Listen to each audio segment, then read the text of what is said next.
त्यामुळे प्रश्न आता असा आहे की विकासाच्या मुद्द्यावर यांच्याशी भांडता येणं कठीण आहे, कारण गेल्या लोकांची मेमरी शॉर्ट आहे. 10 वर्षापूर्वी शिवसेनेनं काय वाईट केलं याच्यापेक्षा या पावसाळ्यात यांनी काय वाईट केलं हे लोकांच्या जास्त लक्षात राहणार आहे. आणि मग अशा वेळेला दोन भाऊ एकत्र येत आहेत.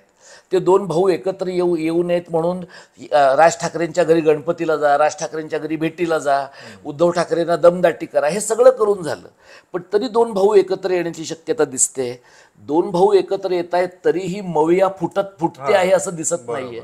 आता अशा वेळेला ह्यांचं जे हुकुमी हत्यार आहे ते धर्माचं आहे. म्हणजे मग एकदा तुम्ही सांगायला सुरुवात केली की हा खान इथला मुंबईचा महापौर होईल. लॉजिकली तुम्ही मला सांगा की खान मुंबईचा महापौर होण्याची शक्यता अत्यंत क्षीण आहे. आणि समजा महाराष्ट्रामधला एखादा दलवाई, महाराष्ट्रामधला एखादा पाशा पटेल, महाराष्ट्रामध्ये एखादा मराठी मुसलमान, मी अगदी वहाबी देवबंदी मुसलमान म्हणत नाही, उत्तर भारतीय मुसलमानाला मराठी मुसलमान जर या शहर म्हणजे अब्दुल रहमान अंतुले मुख्यमंत्री झाले की नाही?